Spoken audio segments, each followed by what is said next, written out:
सुप्रभात। सरदाना क्लासेस में आप सबका स्वागत है। पिछले वीडियो में औपचारिक पत्रों को मैंने उदाहरण के साथ समझाया था और अब अनौपचारिक पत्रों का वीडियो अपलोड करने से पहले ही ईमेल के बारे में पहले डिमांड आ गई कि पहले ईमेल का वीडियो अपलोड किया जाए। इसी तरह से आपकी यदि कोई रिक्वायरमेंट हो तो उसे प्रायोरिटी दी जाएगी, पहले उसका वीडियो आपके सामने पहुंच जाएगा। क्योंकि औपचारिक और अनौपचारिक पत्रों में तो हमारे पास विकल्प रहता है, ऑप्शन आता है।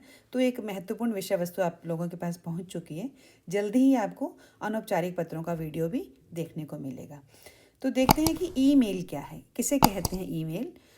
वैसे आज की न्यू जनरेशन को ईमेल के बारे में सब कुछ पता है, लेकिन फिर भी जब आती है लेखन की बात परीक्षा के लिए तो बहुत कुछ समझना रह जाता है। तो वही आज समझाने का प्रयास करूँगी। ईमेल को इलेक्ट्रॉनिक मेल कहते हैं। हम सब जानते हैं कि संचार हमारे जीवन का महत्वपूर्ण हिस्सा है।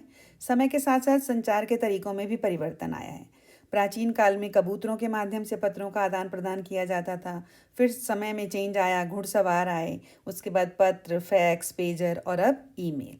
ईमेल पत्र भेजने का डिजिटल माध्यम है, ये आप लोग अच्छी तरह से समझते हैं, जिसमें एक यूजर दूसरे यूजर को इंटरनेट के माध्यम से सैकड़ों मील दूर बैठे भी पत्र भेज सकता है।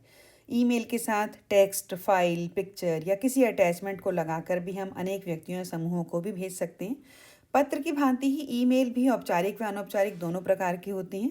औपचारिक ईमेल किसी संस्था, कंपनी, अधिकारी या कार्यालय के लिए भेजे जाते हैं और उनमें पत्र की तरह ही औपचारिकता भी निभाई जाती है।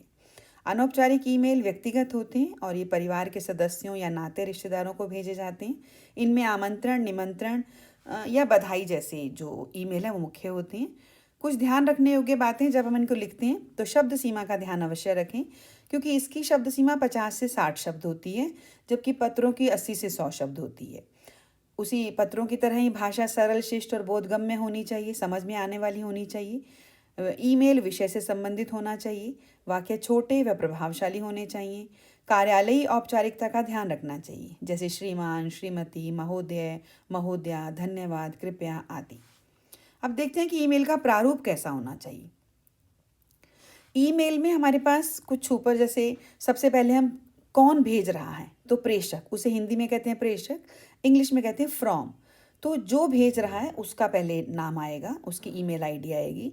फिर प्राप्तकर्ता, जिसको हम भेज रहे हैं, उसको हिंदी में प्रेषिती भी कहते हैं। आप प्राप्तकर्ता भी लिख सकते हैं और प्रेषिती भी लिख सकते हैं। फिर है कार्बन कॉपी, जिसको हम प्रतिलिपि कहते हैं, कि अगर हम एक से अधिक व्यक्तियों को भेजना चाहते हैं तो हम सीसी का प्रयोग करेंगे, लिखेंगे यहाँ पर, नहीं तो इसकी आवश्यकता नहीं है। और उसके बाद है बीसीसी, जिसको हम कहते हैं ब्लाइंड कार्बन कॉपी, जिसे हम छिपी हुई कार्बन कॉपी या प्रतिलिपि कहते हैं। ये दोनों वैकल्पिक हैं, सीसी और बीसीसी। अगर आवश्यकता हो तो इसे लिखें, नहीं तो प्रेषक और प्राप्तकर्ता। फिर विषय आ जाएगा।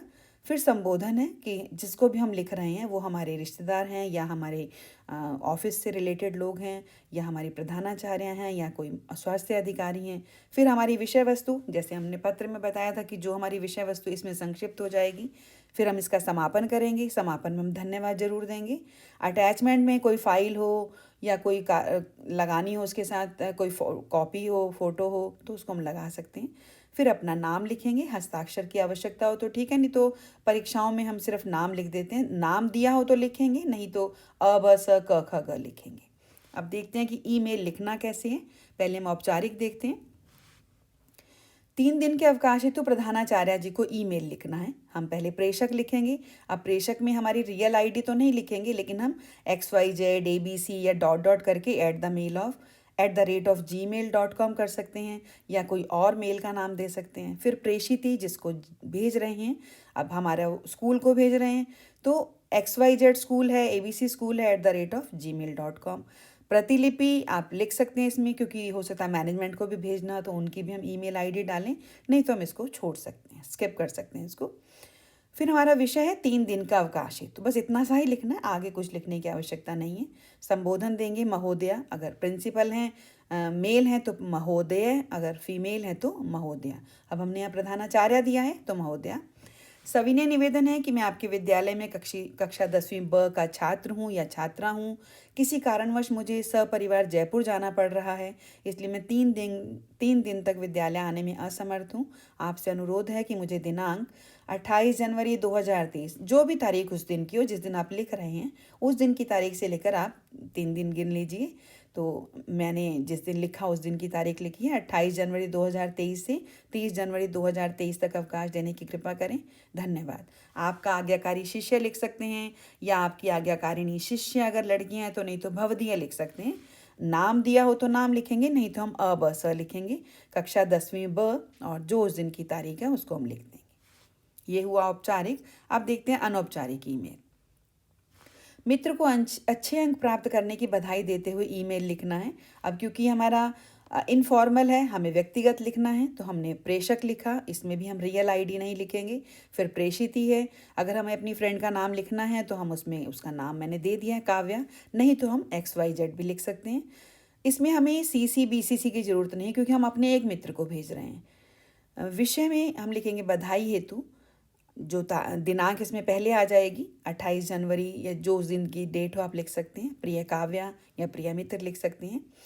तुमने प्रतियोगी परीक्षा में बहुत अच्छे अंक प्राप्त किए। तुम्हारा चयन हो जाने का समाचार सुनकर बहुत प्रसन्नता हुई। मेरी तरफ से तुम्हें ढेरों शुभकामनाएं। इसी तरह जीवन में प्रगति करती रहो, मेरी ईश्वर से यही कामना है। तुम्हारी सखी आपस। तो ये हमारा बड़ा छोटा सा लिखने का, ईमेल लिखने का ढंग है। उम्मीद करती हूँ आसानी से समझ में आ गया होगा, क्योंकि इसमें शब्द सीमा कम से कम लिखनी है। बस जो फॉर्मेट है वो हमारा सही होना चाहिए, जैसे प्रेषक, प्रेषिती, विषय, संबोधन और समापन। विषय वस्तु में हमने उतना ही देना जितने की आवश्यकता है। एक बात और यहाँ समझनी जरूरी है कि जो CC और BCC में क्या अंतर है। CC में हम जो जिसको भी भेज रहे हैं 2 से 4 5 लोगों को, तो वो हमारे प्रेषिती को पता होता है, जिसको हम भेज रहे हैं, जो प्राप्त करता है उसको नॉलेज होती है कि कितने और लोगों को भेजा गया।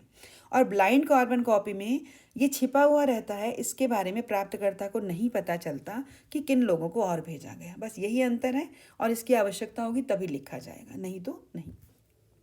उम्मीद करती हूँ कि आपको समझ में आ गया होगा। यदि फिर भी कहीं कोई परेशानी है या कुछ और पहले सीखना है तो आप मुझे कमेंट बॉक्स में लिखकर बता सकते हैं, क्योंकि ईमेल है, ईमेल तो हमने लिखवा दिया, फिर सूचना है, उसके बाद हमारा ये संदेश भी कहीं कहीं किसी परीक्षा में पूछे जाते हैं। तो जो भी आपको पूछना उसे आप लिखकर अवश्य बताएं, ताकि हम आपके लिए नए नए वीडियो बना सकें। धन्यवाद। मिलते हैं अगले वीडियो में।